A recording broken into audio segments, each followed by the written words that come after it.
Eh bien salut à tous, donc aujourd'hui on se retrouve pour une vidéo top film de la décennie, même si voilà je pourrais, enfin j'en ai sûrement oublié pas mal. Voilà, ça doit faire 1 ou 2 ans que je pense, que je regarde vraiment des films à fond, donc du coup j'ai dû louper énormément de films, mais voilà j'ai quand même, il y a quand même beaucoup de films que j'ai beaucoup aimé cette décennie, donc je vais vous en parler dans cette vidéo. Donc on va commencer sans plus tarder à la 10e place avec J'ai rencontré le diable. Donc J'ai rencontré le diable, donc je sais plus si c'est un film genre coréen, chinois ou japonais, je sais plus. Qu'est-ce que ça raconte? Donc c'est un thriller. En fait l'histoire est assez banale finalement. Voilà, c'est un gars qui va tuer des femmes. Voilà, en leur proposant par exemple de les ramener chez elles, en les abordant, etc. Et puis il va tuer la mauvaise personne.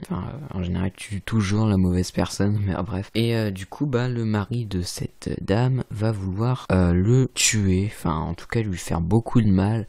Et honnêtement, ça va pas être juste se tuer comme prévu, mais ça va vraiment aller plus loin que ça. Et à la fin, tu seras même plus dans quel camp t'es, quoi. Je vais pas vous en dire plus, c'est un film qu'il faut découvrir et attention parce que c'est quand même assez violent, assez brutal. Ensuite, à la 9e place, Inception. Donc j'aurais pu vous mettre genre Interstellar par exemple. Dunkerque, non, peut-être pas parce que je trouve quand même assez inférieur à ces autres films. Mais voilà, Inception, c'est excellent, même si j'ai pas forcément tout compris, même si c'est quand même assez chaud de comprendre ce film parce que c'est pas quelque chose auquel on a accès à ce qui est raconté. Voilà, mais moi j'ai quand même beaucoup aimé par la musique, par comment c'est mis en... De toute façon c'est Nolan, hein, j'aime toujours comment les films de Nolan sont faits, etc. Et aussi casting qui est juste énormissime, avec vraiment que des acteurs que je kiffe, donc je suis pas très objectif. Ensuite à la 8e place, nous avons Birdman. Alors Birdman, honnêtement je m'attendais pas du tout à aimer comme ça. Je l'ai lancé sur Netflix et puis là je me suis vraiment laissé emporter. Je suis pas un fan de théâtre, mais pas du tout,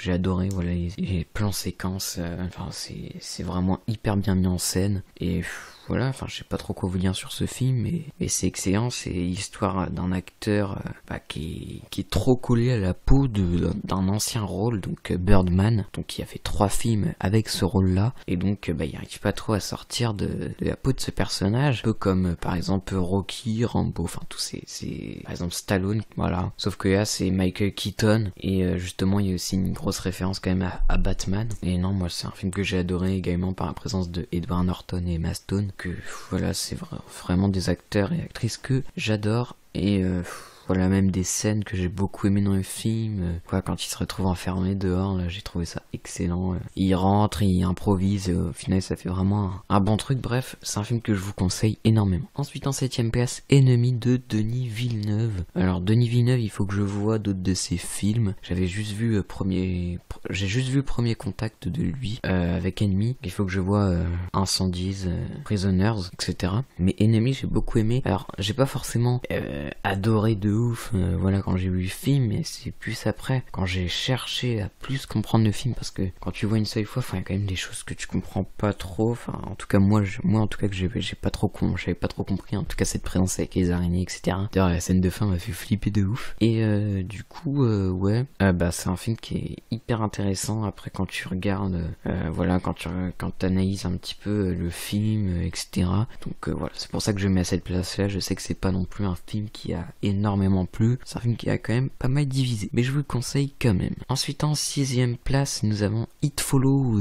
Donc It Follows, ça fait partie de cette vague de films d'horreur, The Witch, The Lighthouse, même si j'ai pas encore vu, mais tous ces films d'horreur indépendants, on va dire, qui ont pas besoin de jumpscare à la con pour te faire flipper, et il y a vraiment quelque chose derrière, quoi. Et donc que j'ai beaucoup aimé, même la menace, et c'est juste excellent, quoi. Donc voilà, j'ai beaucoup aimé, c'est un film que je vous recommande aussi par sa photographie et sa mise en scène. Et c'est aussi une référence à John Carpenter, donc ça j'ai pas mal kiffé également. Ensuite en 5e place, donc un film qui était dans mon top de cette année, donc Midsommar. Donc voilà, Midsommar, c'est un film que je vous conseille. Voilà, bon, j'en ai déjà parlé sur mon top 2019, donc n'hésitez pas à aller voir celui-ci. Ensuite à la 4e place, alors là j'aurais pu mettre un autre film du même réal, mais voilà, j'ai voulu laisser un film par réal, pas trop que ça prenne la place. J'aurais pu mettre Once Upon a Time in Hollywood à la place de ce film. Bon, Django Unchained, voilà, c'est mon 4e de stop. C'est un film que j'aime beaucoup, sauf que lui, comparé à Once Upon a Time in Hollywood, il n'a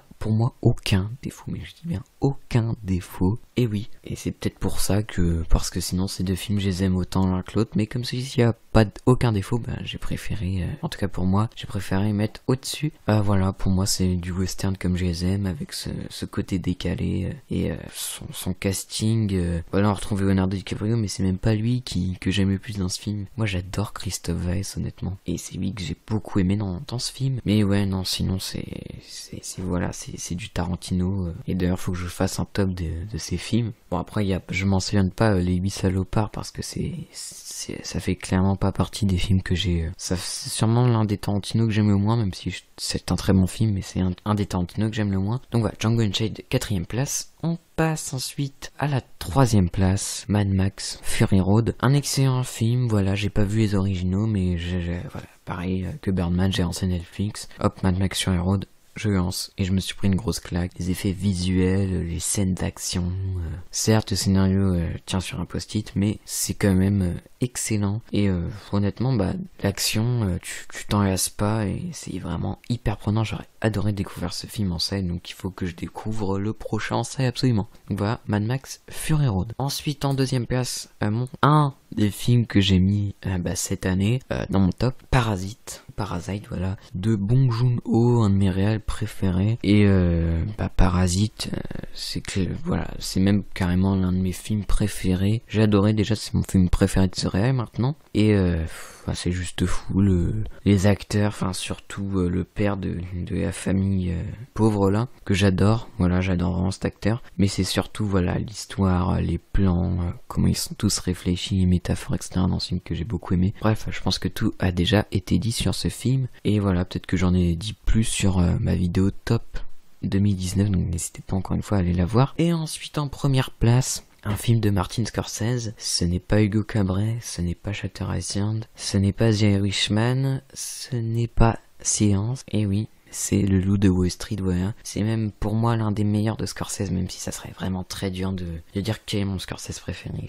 Ça serait beaucoup trop dur. Alors pour cette décennie, finalement ça a été simple de choisir, parce que voilà, pour moi Hugo Cabret c'est bien, mais ça me paraît pas forcément. Shutter Island c'est bien, mais voilà, je trouve que c'est vraiment pas l'un de mes préférés. Séance, j'ai même pas vu, donc il faudrait que je vois, mais même si je vois, je pense pas que, bon j'aime pas trop dire ça, mais je pense pas que j'aimerais autant que Le Loup de Wall Street. Et The Irishman j'ai beaucoup aimé, mais c'est pareil, c'est pas l'un de mes Scorsese préférés, même si je trouve meilleur que Shutter Island. Bref, Le Loup de Wall Street, j'adore ce film, voilà, Jonah Hill, Leonardo DiCaprio, enfin tout ce casting excellent, cette histoire que j'ai vraiment adoré, et puis voilà, ce côté décalé, et c'est ça que j'aime chez Scorsese, c'est cet esprit-là. Par exemple, je préfère voir un film comme ça que The Irishman, même si c'est deux genres excellents, mais je préfère voir Scorsese dans des films comme ça. Donc voilà, donc du coup, j'espère que vous avez